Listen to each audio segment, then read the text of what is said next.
addressing the many questions swirling around the future plans and operation of the Bristol County Water Authority. This evening's forum is dedicated to discussing the quality, availability, and cost of our water. I also want to take this opportunity to ask you to get involved. You're here because you care about our water. Please leave your contact information with our representatives in the front, in the back, whatever. One whose name is Andrew Jackson. And the email address so we can keep you informed about what we're doing. And we're setting up a website. We'd like to let everybody know when that's up and running so you'll be able to see whatever progress is being made on this issue will be posted. Each of the 3 towns will be appointing a director to the Bristol County Water Authority next month.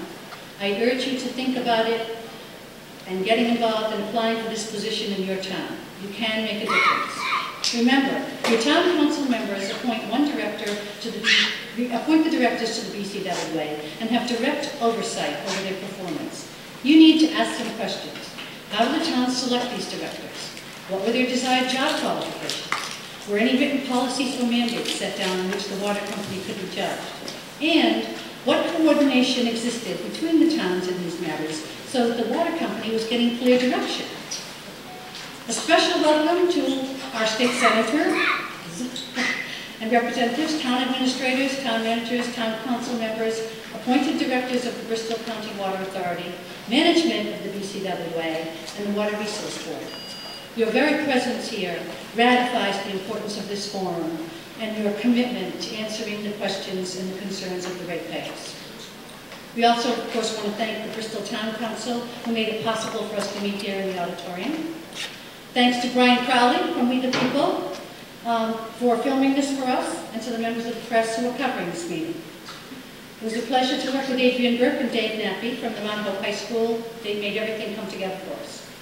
Right. Who are we? The Bristol Patriots Citizens Watch Group is a group of nonpartisan individuals dedicated to educating our membership and the public about issues of concern to our community.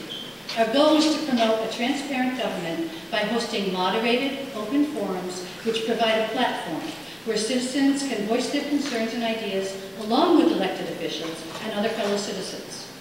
The issues surrounding the operation and future plans of the Bristol County Water Authority was the topic that we heard the most about as a response to our letter to the editor published in the Phoenix the first week of November. Towards the end of November, I was notified by RISC that Gary Morse and Janice Black were doing some investigative research on behalf of Operation Clean Government and Rhode Island Statewide Coalition. It was suggested that I contact Gary, see if we could work together.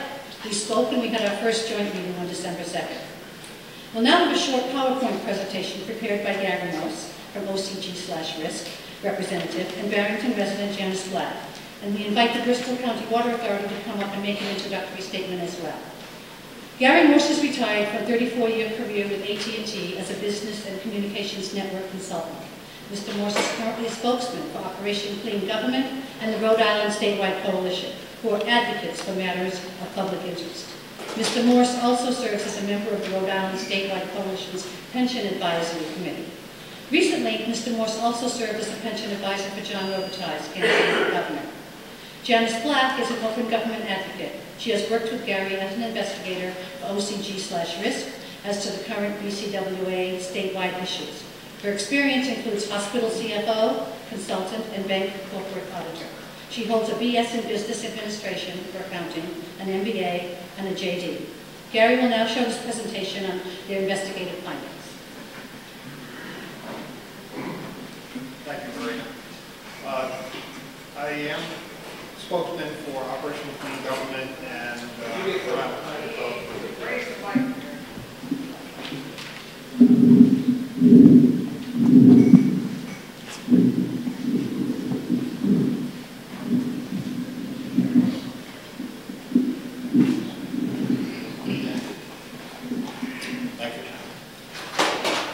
I am currently spokesman for Rhode Island Statewide Coalition.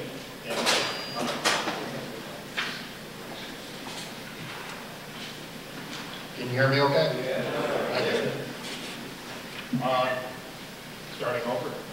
I am spokesman for Rhode Island Statewide Coalition and Operation Clean Government, and primarily my work was in pension areas, but tonight we're not going to talk about pensions. I know it's been a topic of discussion, but the real topic that we want to address tonight is whether or not the plan for BCWA to process local water versus purchase from the Situate Reservoir, whether that meets the needs of the local residents of the East Bay.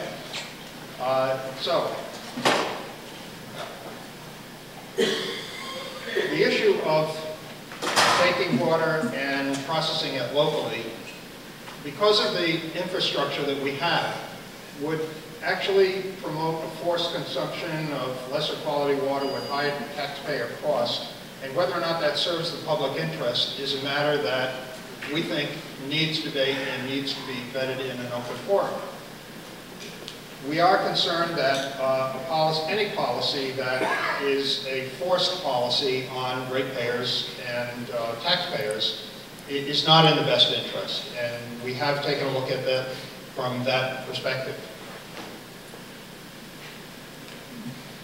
From the performance audit that's being currently worked in the Tri-Town area, Warren, Bristol, and Barrington, one of the statements is that once the improvements to the BCWA infrastructure are completed, that the intent is to use the local water that we used to drink prior to 1998 when the East Bay Pipeline went in, and that water, I think, was the reason that we changed to the East Bay Pipeline. Nobody liked it. We all had the water containers in the kitchen. And so we don't think that this is necessarily the best way to move forward with this. Next slide. In fact, Camp Dresser had a study worked up for BCWA on behalf of the Water Resource Board to look at these issues. And in the 2010 final report, their opinion was somewhat different. In fact, they recommended that the economic feasibility of these upgrades needed to be evaluated. Can you hear me okay? All right. Whether it's cost effective to buy water from the Situate Reservoir or whether or not we should just do it locally. And the point of that is you need to actually evaluate that on a cost-benefit basis. And this was recommended in the Camp Dresser final report. Next slide. OCG and RISC endorsed the recommendation of Camp Dresser that you need to actually sit down and evaluate what the cost benefit is for processing local water versus purchase from Situate. Next. The problem is that in the efficiency audit, that specific question was removed. And we're not sure at the outcome of the efficiency audit because it has been anticipated that maybe it can be answered in another manner, in another direction from the efficiency audit, but specifically it was removed from the audit. And so our view is that it won't be answered comprehensively in a manner that actually gets to the heart of the issue. It may sort of touch on that, but we don't think that it's going to be answered in a way that it needs to be answered. So what are the issues?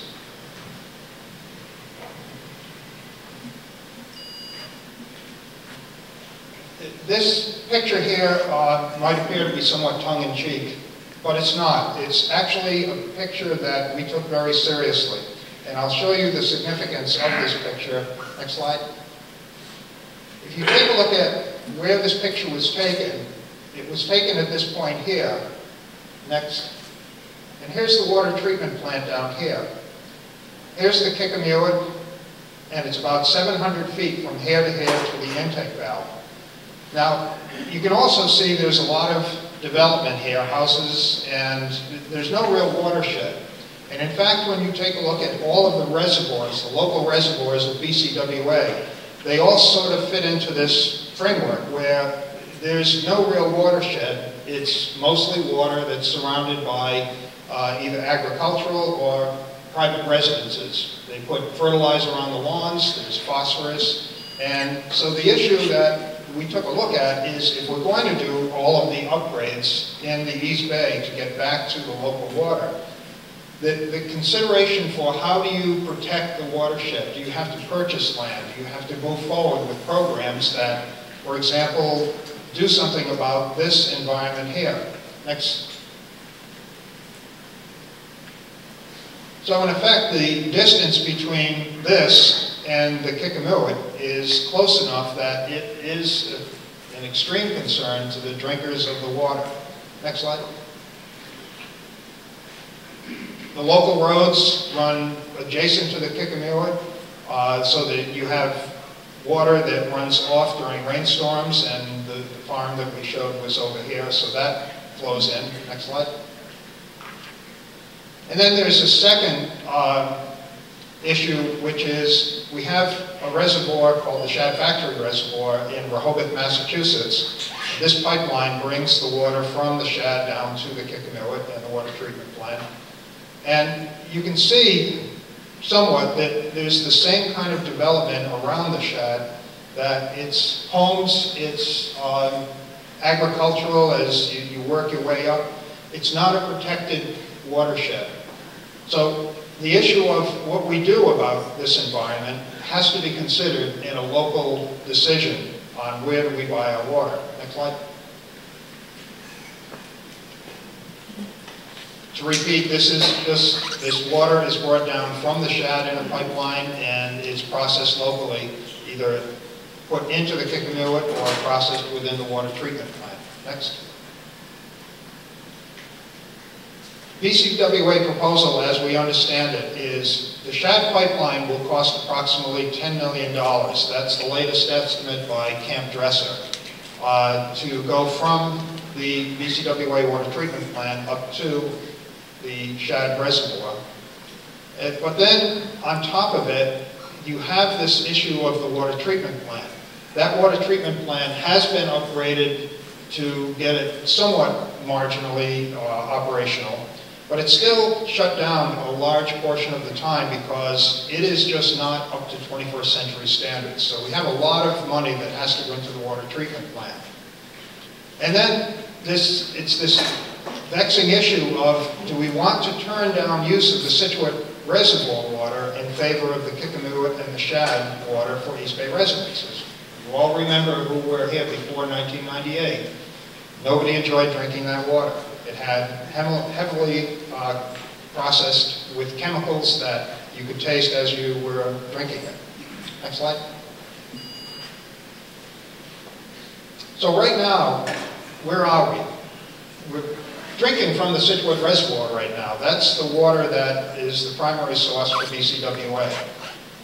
Next.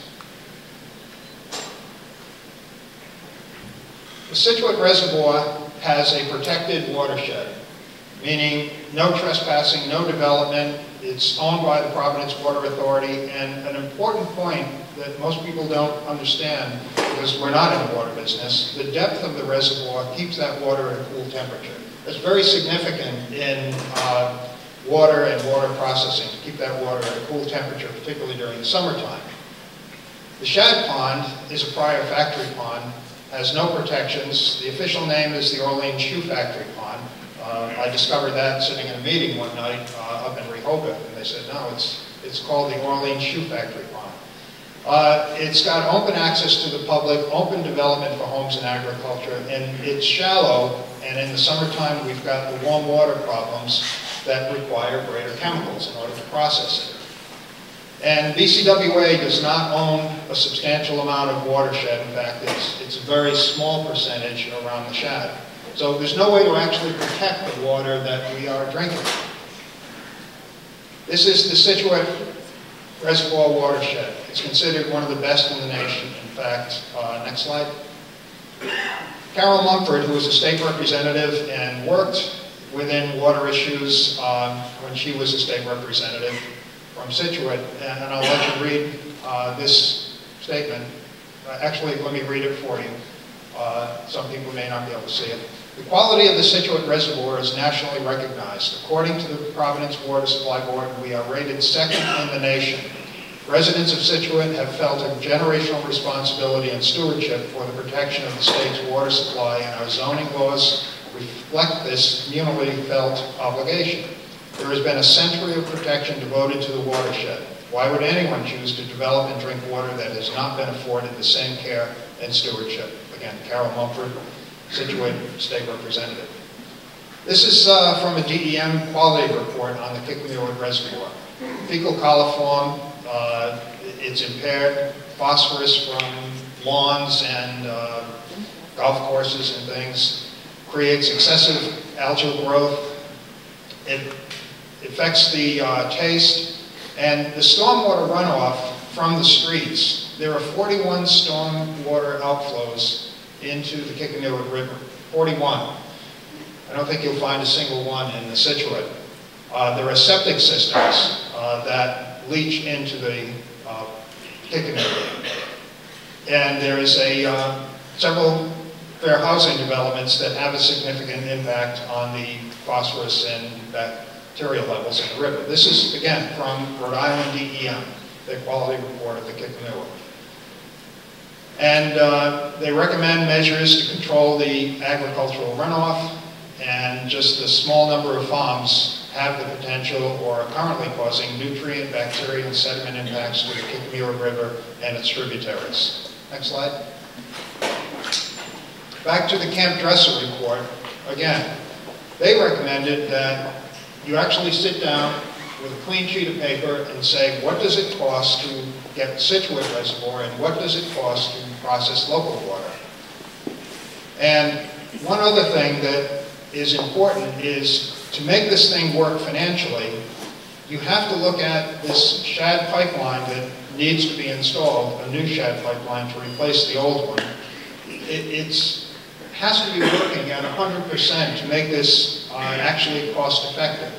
So again, we're talking about turning on the old system versus simply buying water from the Scituate Reservoir. Next. From Camp Dresser, in today's dollars, the replacement cost of the Shad Factory pipeline have escalated to between $6.7 million to $10.8 million. They're not sure. Now, one of the things that Operation Clean Government's auditors did was to take a look at actually how much money is in the bank from the state. And what we found when we looked at the bonds and the statutory requirements, that the state currently has about $5 million, less than $5 million, to fund the Shad Pipeline project, with ratepayers responsible for the rest. Again, if this pipeline goes to $10.8 million, it's the ratepayers who have to pay the difference. Next slide. Now, one might say, well, could we run out of water from the Scituate Reservoir? We have guaranteed by statute 7.5 million gallons per day from the Scituate Reservoir. And from the Camp Dresser report, we have a peak usage of 5.6 million gallons with an average under 5 million gallons per day. And then soon to be announced are demand management strategies, where they're going to begin to look at limiting to 65 gallons per capita per day as targets. So if we have 50,000 residents in the East Bay, that turns out to somewhere around 3.25 million gallons per day as the target under the demand management strategy. In other words, 3.25 million gallons, and we're allowed by statute 7.5 million. It appears we have a lot of room for growth from the Scituate Reservoir. Next slide. So the question really is, and the question for tonight, is if 100% of the water supplied from the Scituate Reservoir is better quality, better tasting, and overall less expensive, why not implement the same model that East Providence uses, buy 100% of the water from the Scituate Reservoir? And it's not only East Providence, but it is other communities that also have the same model. So we'll talk a little bit about what some of the issues are about going with 100% Scituate Reservoir. Next slide. One of the things that we need to start thinking about to promote some of the infrastructure changes to get us in a good working order for 100% Scituate Reservoir. So we have to start thinking creatively. And one of these things is stimulus money. Now, the problem with the stimulus money that has been afforded to other water authorities, next slide. There was a $1 million grant given to North Kingston. There was a $1 million grant given to East Providence. Millions of stimulus given to other water utilities across the United States. However, BCWA has received 0 stimulus, and one of the reasons, it's too much red tape involved with stimulus funds. We think we have to start thinking a little more creatively and start thinking about, we've got many projects that need to be funded and need to be looked at that are apart from the pipelines. We need to start thinking more creatively about, yes, it may be red tape involved in getting stimulus money, but if North Kingston can do it and East Providence can do it, we think locally we need to start thinking about that as well. Next slide. The other question that we mentioned briefly is who pays for the shed, pipeline, the water treatment rehabs, and from the performance audit that, again, we're working towards completion on in the next month or so. The statement comes out, it is contemplated that the state will provide financing for cost of these improvements through the use of bond proceeds. We see the word contemplated as we're not sure who's going to pay. It's nothing more complicated than that.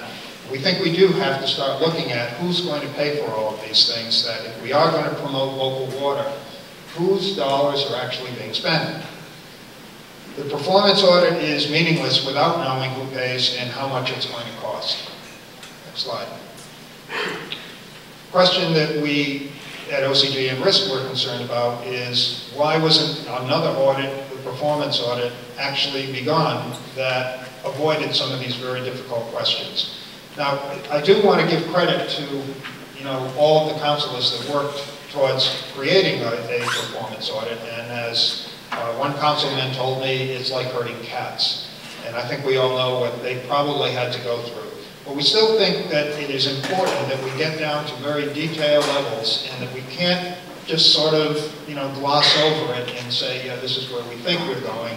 We need to know in hard dollars what are the costs to the local ratepayers and what are the costs to the taxpayers from the state level to fund some of these things. Next question. Now, one of the things that we believe would promote BCWA using the Situate supply, 100% of the Situate supply, is to have a redundant link to the East Bay pipeline. Now, that redundant link actually was written into the statutes back in 1993 that BCWA was required to have a two-way redundant connection to the Situate Reservoir. Essentially what that was a link that took us up to East Providence and came across the pipeline in East Providence, that if the East Bay pipeline ever failed, we had that route through to East Providence and we'd be able to get our supply through the East Providence system. The only problem with that is since 1998, BCWA hasn't fully completed this work. Next. The 2010 CDM final report limited its comments on this problem as still pending full activation. We believe that if that backup is properly completed, that at that point in time you have to ask the hard question, do we have full redundancy now because we can go across the East Bay pipeline as well as go up through East Providence over to the Situate Reservoir? Is that sufficient redundancy, or are there compelling reasons that we do this in a different way? So that's basically where we netted out this problem is we think that this part of the solution has to be completed in order to then step forward and take a look at what's the next step. Once we get redundancy to the East Bay pipeline, which is this project right here, then let's ask the question, how much more do we want to spend to develop local water, and is that a good idea? So with that, we're going to open it up to questions, and that's the presentation. Yes? What do you expect the cost of completing redundancy to be? Well, we don't know, quite frankly, because it hasn't been laid out. But the pump station over on Pawtucket Avenue that connects into the East Bay pipeline is there, it's operational, that pump station.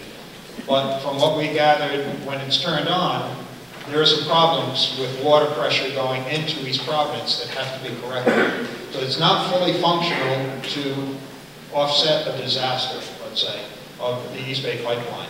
And we think that that has to be addressed before we talk about any pipelines to the Shad factory pond.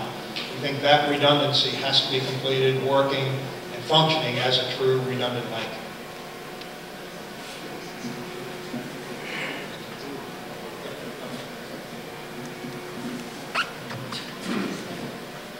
Would anyone from the BCWA, would you like to make an opening introductory remarks or any statements?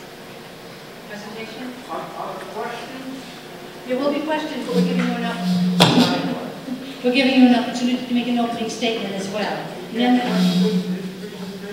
yes, after, but we're asking the Water Authority if they want to make an introductory any kind of remarks or anything before we go to the questions. If you don't, that's okay. Thanks, Marina. I think we were here to answer questions, and I don't think anyone has prepared a presentation. We didn't have the opportunity to see Mr. Ross's presentation, but I can introduce myself. I'm Sandra Mack. I'm the Authorities Counsel. I, interestingly enough, started my career in 1986, and my very first assignment was working on the acquisition of the Bristol County Water Company. I also was one of the first lawyers who issued the bonds on behalf of the Bristol County Water Authority that purchased the company, and subsequently all the bonds that were issued in connection with financing the various improvements. Today we have directors from 3 of the towns here. We also have 2 members of the Rhode Island Water Resources Board, and I'd like to acknowledge them, Mr. Burke and Mr. Mendez, Romeo Mendez, both of whom can answer some of the questions on financing of this project. If I could summarize what I heard from Mr. Morse's well-done presentation, people are concerned about the quality of water. People are concerned about what the cost will be, ultimately, on the Bristol County ratepayers once these improvements are made. There's a third concern I hear that perhaps we have some choice, meaning Bristol County residents and the Water Authority, about what we pursue as a strategy.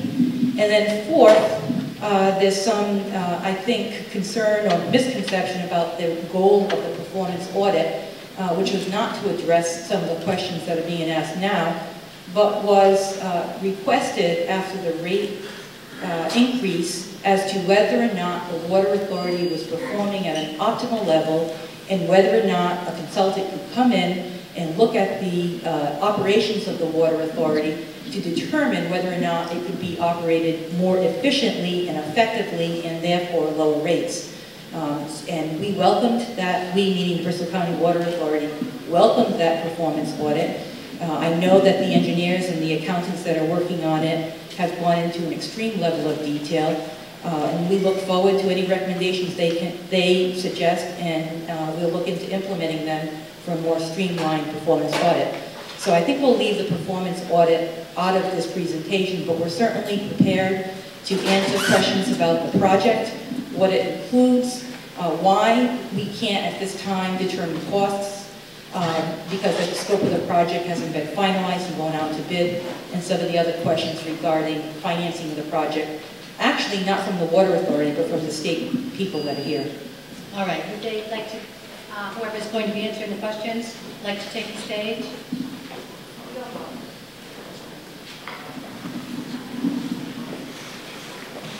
We're going to take questions and comments from the audience. And we need to limit the questions or comments to about 2 minutes. And responses will be limited to 3 minutes, which possibly could be extended if necessary.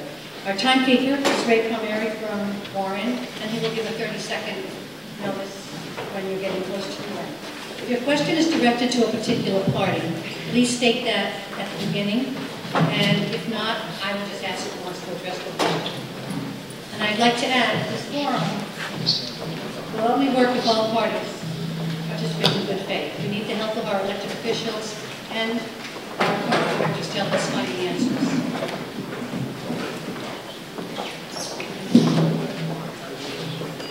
Okay?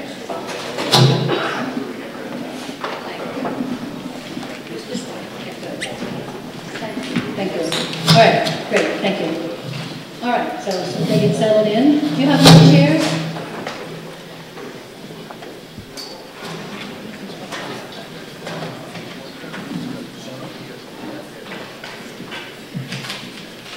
All right, I'd like to begin. I think we'll go around, everybody will introduce themselves.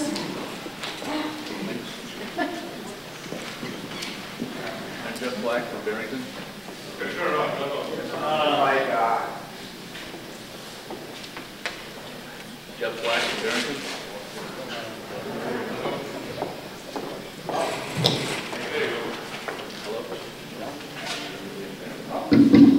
Jeff Black from Barrington.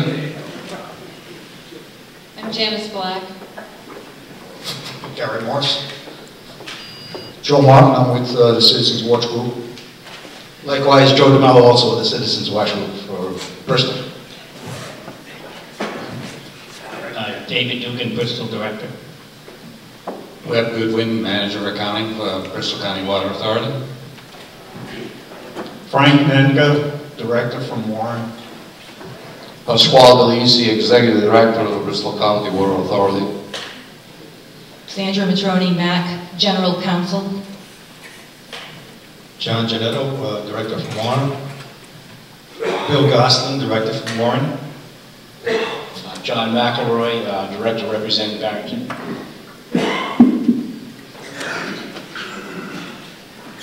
Thanks, Brian. All right, should we open it up for questions? All right. Yes? You have a statement to read? Okay.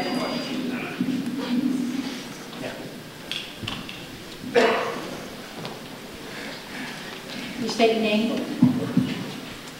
All right, I speak loud because I'm a little deaf, so turn your ears to the screen. What is your name? What is state your name? Jack Bellagaran, 7 St. Teresa Avenue, Bristol, against his water company for 20 years. But I'm not going to get into that stuff. I'm going to address the shade factory and how I think it can be solved, and the state needs to get involved in this, obviously. Because my concern was that the shade factory will directly feed to the treatment plant, avoid the reservoir after it's completed. I tend to doubt that. And the other reservoirs, none of them are clean. We know that. We know they need dredging because they're too low, and as Mr. Moore stated, the warm water takes more chemicals. And it's cheaper to not even have the burden of treating the water and let it be a transfer station for the Cross Bay pipeline. It's an obvious alternative. The reservoirs, as admitted by the BCWA, are basically mud and very expensive to treat, as stated by its director in a video at a Rhode meeting. He also said at the same meeting that they did not have to treat any water and could get 100% from Providence, and that they are mandated to at least run the treatment plant at a minimum due to the EPA standards. Now, we all know Providence water is treated already, so that, to me, would negate the even using the treatment plant and negate even the shade line. There are also problems with the shade factory reservoir, to my understanding. It needs dredging. There are problems with the watershed on all the reservoirs, as Gary stated. The treatment plant, as stated, was never online. I'd like to see the legislature or a judge put a cease and desist order on this authority of spending any bond money on the shade line until a determination can be made whether it's truly needed. Because they seem to be rushing this. It's been 18 years. Why are they in such a hurry right now? That just makes no sense to me. And that should make everyone suspect to why we need to review all this work. What's the hurry all of a sudden after 18 years?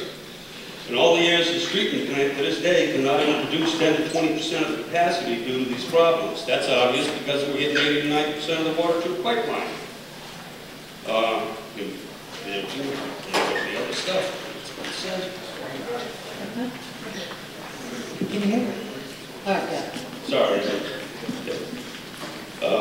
If we're not pulling water from it, then it should be up to the town of Warren. They would get property back if we did away with this BCWA. They would also get the building back and be able to create jobs with the school building there and everything. If we can get this turned over to Providence Water Authority, and we'll get rid of the boards in the towns, we'll get the councils out of the business of being in the water business. And it's just going to save more money and let Providence handle all this. Because the bonds and everything are going to come from the taxpayers, one way or the other. All right, thank you. I just have one more thing on the state enabling legislation. I'm assuming the state will have to rescind that, and we need to get state legislatures doing that. And that's basically it. I've given copies of this letter to Marina. So if anybody wants it, and some of these other people have it, and Councilwoman Patriots also has a copy of it. Thank you, John. Thank you. Would anyone like to respond to that? Well, do you have anything you'd like to say? Hi, my name's Frank Nenga, and Marina asked me months ago if I would speak at a meeting of this group. I agreed right away, and from that little talk, this has blossomed into a much bigger meeting. However, the first thing I want to say is that we have copies of the legislation here that really takes into account the treatment plant improvement and also shad factory repairs. And that legislation is sitting right here, and if anybody would either help pass it out or if you want to come up and look at it. Because that legislation, the law says that we must continue on developing that shad pipeline and upgrading the treatment plant. The people that want to change that should be going to the state legislature to change that law. We have to follow that law, and that's exactly what we're doing. Okay. You have another question? Sure, Joseph. My question to that response is pretty simple. If we're talking state legislation now, in 1994 was legislated by the state of Rhode Island, and all the funds that were given to complete 3 projects, and we only have 1. So is one state mandate greater than another? I would think not. The other handout covers all of that and the questions that were asked by the Bristol Council. There are complete answers in the other handout when people are handing that out. Well, two parts have been completed. Well, since this is being televised, why did you try to have been completed, and also the shad factory is the last piece other than the upgrade. So is the East Providence Interconnect, that was part of the original plan, working right now to the East Bay? It has been installed, the pumps have started, it can work, yes. In fact, they've done emergency testing with it. But it is not flowing to the East Bay as it was mandated to, correct? That was not part of the mandate. I beg to differ. I could add some clarification to that issue. When there's some historical perspectives that I think is helpful. And if you recall, and the handout will explain the dates at which some of these occurred, but if I could summarize, when the Bristol County Authority was formed, there was quite a bit of controversy at the time as to whether or not the Situate Reservoir was sufficient to supply the water needs for all of Bristol County, as well as the expected future demand as was estimated at the time. And so there were various projects that were being discussed at the state level. Some of those in the audience might remember Big River, and there were quite a number of environmental groups, Save the Bay and the like, who were very much opposed to building a new reservoir, who were very much opposed to Bristol County having access 100% to the Situate Reservoir. And indeed, the very first project that legislation references is called the Cross Bay Pipeline. That pipeline was never built. The Army Corps of Engineers, U.S. Army Corps of Engineers, denied permits, and because of the influence of private groups, as well as some of the environmental groups, that project and all the engineering that went into that project was the norm. At that time, the state had a problem, and Bristol County had a problem. We had acquired a company, and the infrastructure was crumbling, and the water was insufficient for the future demand of Bristol, Warren, and Barrington. If you recall, those in the audience who are older than me, remember the ongoing conservation and the water bans, odd even days. You're right, but water quality was terrible because of the lack of infrastructure improvements. And so a compromise was reached with the help of the legislators of Bristol County as well as the state. And that compromise resulted in the legislation that we heartily ask you to read, which is really a compromise. And like all legislation, there's a piece of it in that legislation for everybody. And one of the requirements, and one of the permissions, if you will, for Bristol County to access the Situate Reservoir, the quid pro quo, if you will, was that the authority had to maintain its reservoirs and had to rebuild the shad line. And even back then it was old and needed repair. Okay, thank you. Mrs. Mann, we've been hearing about the legislative mandate. Keep hearing that. As far as BCWA's explanation why it's going on this folly why it's going on this folly of going on the project for the shad, the Warren treatment plant, when it's we don't know how much it's going to cost. We don't know how much the state is going to pay. And we say that there's some legislative mandate. Would you please reconcile that to the fact that the Barrington well system, which is a system of wells and a production facility, has not been maintained? And I'm looking at the Camp Dresser report now, which I think some of you may not have read, but it says that that was abandoned back in 2001, hasn't been used since, and would require extensive rehabilitation work. This is the Camp Dresser report. There's also another report on the Rhode Island Water Resources website by Pear from 2008 or 2009 that pretty much says the same thing. So how do you select what you're going to consider to be a legislative mandate? Why are you not saying that you have a legislative mandate also to restore the Barrington wells? I'm not saying you should, don't get me wrong. I'm just saying let's be consistent and let's do a meaningful interpretation of the statute that I've really ignored for years and years and years, and now all of a sudden you're selectively interpreting it. If you could please address that, I'd appreciate it. Anybody want to address that over there? The wells are located in Barrington and Nahant. At that time there was saltwater intrusion, so you need a different type of process, reverse osmosis desalinization, to handle anything with salt water in it. Swansea is doing that right now, and they'll be taking water out and doing it that way. That cost is unbelievable compared to the regular processing. That didn't answer my question. How do you reconcile not having to, how do you reconcile, that doesn't answer my question with all due respect, Mr. Nanka. The question is not whether it's feasible or not feasible. The question is, why are you interpreting the statute to be implementing the unfeasible economically project of the shad and Warren treatment plant, but for some reason you're saying the same statute doesn't apply, even though it's listed in the statute, to the Barrington wells. You're saying, oh, because it's too expensive and it's too hard to do that one, we won't interpret the statute the same way with respect to the Barrington well system. That's my question that you didn't answer. If you could address that question, I'd appreciate it. The Barrington wells have the saltwater intrusion, and I know that. And a different process is needed, and at that point, I'm not sure if that is covered by the legislation. You have a lawyer here, let's ask her.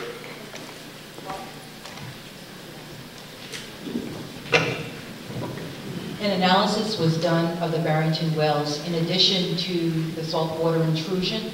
The lack of water that was coming from those wells deemed it insufficient to, there wasn't the policy decision was made by the Bristol County Water Authority that given the saltwater intrusion and given the low supply of outcome from those wells, that it was best to abandon the well than it was to continue. That is a different analysis. You asked how to compare and contrast maintaining 3 reservoirs. Do you want to interrupt me? You have your finger up. I'd like to ask you to apply the same analysis of the same statute. Okay. So that is a different analysis from the mandate that is required under the legislation, specifically for the state to benefit, the state of Rhode Island, not Bristol County, to benefit from a water source, a redundant water source in Massachusetts, which is the Shad Factory, the Anawan, and the Swansea reservoirs. Those are redundant sources that have the capacity to supply a significant amount of water, a permit for which the Bristol County Water Authority has. That is a completely different analysis than a well that's gone bad. Thank you. The same statute All right, that applies? Let me take another quick.